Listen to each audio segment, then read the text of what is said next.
This week on Four Wheels in the Seat, I pop my Chery with Chery. Sorry, I know that was a bit of an obvious line, I couldn't resist. But should you resist getting a Chery C5? Let's find out. I'm Alex Dalrymple, welcome to Four Wheels in a Seat, my channel where I drive a new car every week so you don't have to. If you don't want to miss your favourite car, make sure you hit the subscribe button down below the notification bell, and if you enjoy the video, please give me a like. When it was first released in Australia, the C5 was known as the Emoda 5, but after a facelift it picked up the C5 name, probably just to annoy Citroën. It must have worked because Citroën have since shut up shop and left Australia. The C5 looks pretty good. It does give a little bit of Mitsubishi Triton and Outlander with these high-mounted LED running lights and the split-level headlight cluster down here down the bottom. I like the grille design here. A lot of car makers are doing this at the moment. It's quite intricate, but it's interesting. Big Chery badge up on top there. I like the dark silver color that this car is in. Alloys are black and 18 inches. I wish they were just maybe a little bigger. They're also red brake calipers under there, obviously inspired by some other European car makers perhaps.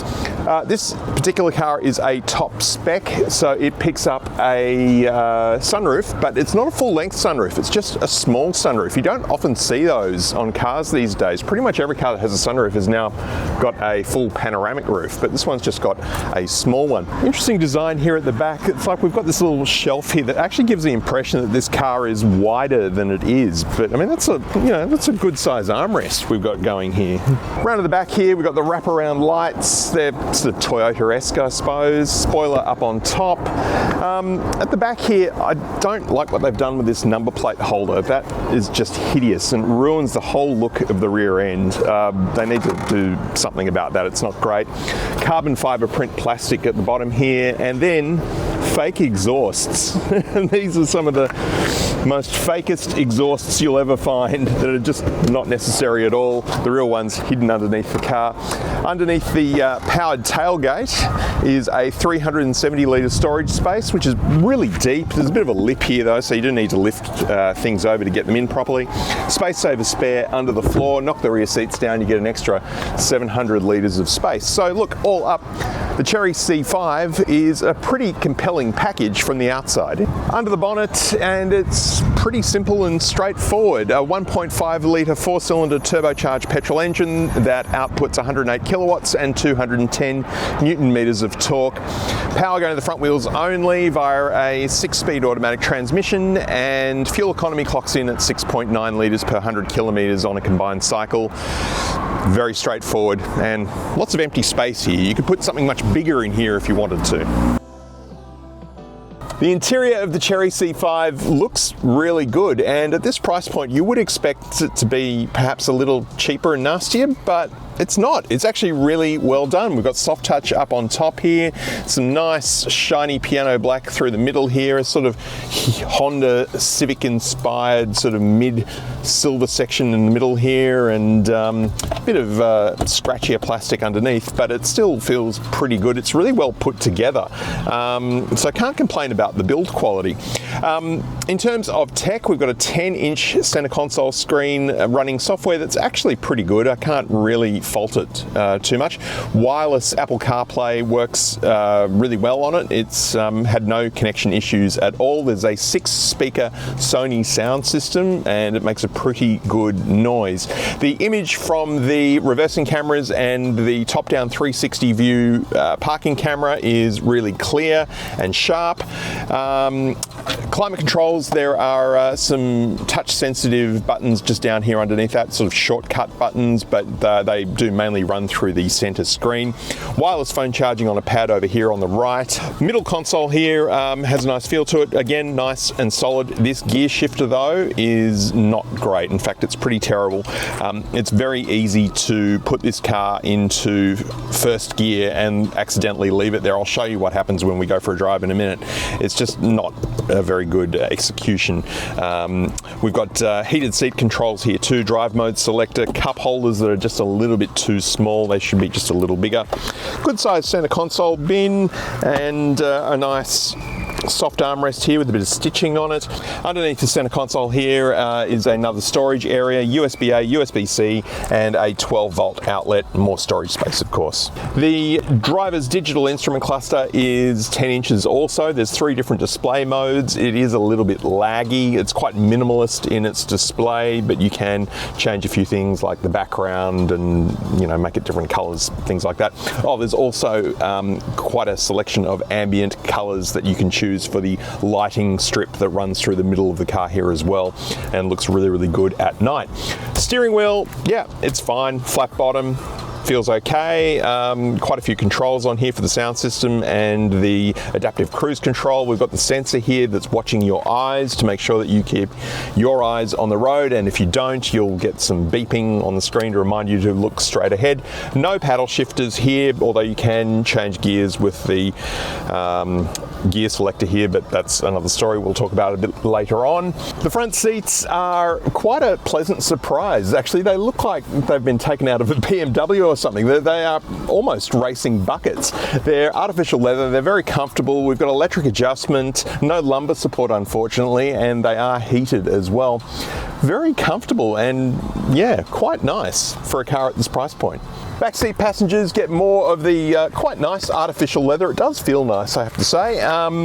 Not a lot of knee room here. I'm 190 centimeters tall, so no surprises there that it's a little bit of a squash, but it's not the worst I've been in.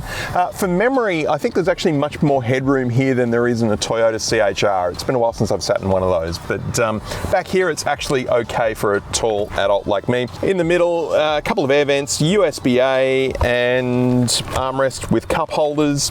So look, it's not the biggest back seat, but all up, yeah, it's pretty comfortable. So while the interior and exterior of the Chery C5 are pretty good, driving is probably not its strongest suit. There's a few things. First of all, the acceleration. It sort of does this thing where it will lurch forward at the touch of the accelerator, and that's, you know, fine if you're taking off at the lights and you want to sprint away from the competition, but not so great when you're doing low speed maneuvering in a car park. So the car will sort of jump forward, and it's most noticeable when you have the automatic braking applied and it kicks in at the traffic lights and you just nudge the accelerator and the revs build to about 1,500. And then it suddenly releases the brake and off you go. And it's a bit disconcerting. Driving on normal roads is fine. It's not the most refined. You do feel a few bumps, but more worryingly, when you're on the freeway, the car feels quite nervous and not very well planted to the road. It's sort of, I don't want to say it shakes because it's not quite that bad, but you do feel a bit of vibration coming back through the steering wheel, and it just doesn't feel as stuck to the road as I would perhaps like it to be. With its dual clutch transmission, changing gears is something that it does very smoothly, but with no paddle shifters, it's a bit trickier to actually manually change gears yourself. You can do it with the gear shifter in the center, but as I said before, you can accidentally put it into first when you mean to put it into drive just by hanging on to it for literally a second longer than you mean to. And then you're trying to get it back into drive and accidentally putting it into neutral. It's not a very good setup. Okay, coming up to a speed hump here, which is notoriously a rough one. It's quite high at a steep angle. Handled it pretty well. The Chery C5, a turn-back car, a car so good looking that you have to turn back and look at it after you've parked it. It's quite a good looking car, I will give it that. A little bit of sort of Toyota CHR kind of look to it, and that's not a bad thing. I think in the early stages of owning this car, you would definitely be looking back at it. And it did attract a fair bit of attention in the week I've had it, just because you don't see that many of them on the road. And I think people who are looking to get a Chery tend to notice them. So it was turning a few heads. One thing that I don't mind, but was driving my friend Jason, who helps me shoot these reviews, insane, is the noise that the indicator makes, which, I don't know, to me just sounds like a xylophone or a marimbula. It's a, I don't know if you can hear that or not, but it's quite a pleasing tone, but he hated it. You know, each their own, I guess. Fortunately, this car does not beep all that much. I get the odd forward collision warning pop up when there's nothing in front of me, but that's not really anything unique to this car. And it also beeps when it thinks that you're taking your eyes off the road. The sensor here is just on the steering column pointing right at your eyes. If you look away for too long, you get an alert on the screen. Again, that's sort of technology we're seeing across the board these days. And unusually for a Chinese built car, the indicator stalk is actually on the right-hand side of the steering column, like Japanese and Korean made cars. Most Chinese car makers put them on the left. There are 3 drive modes: normal, eco, and sport.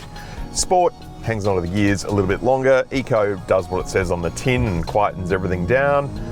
Doesn't quite get rid of that lurching feeling.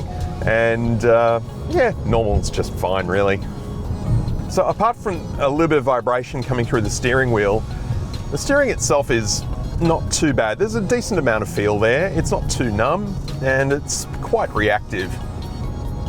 The suspension feels maybe just a little firm perhaps, but not unduly so. It's all right. So if it wasn't for the sort of shaky acceleration and the nervousness when you're traveling on the freeway, I would say that this is a really compelling package. But those are 2 very big problems in my books for a car. I don't like the nervousness on the freeway and I don't like the lurchy acceleration. So that is the Chery C5, which is undoubtedly fantastic value. And if you're upgrading from a 20-year-old Mazda 3, you'd be blown away by a package like this. But just know that there are other car makers out there who do all of this, but just a little bit better.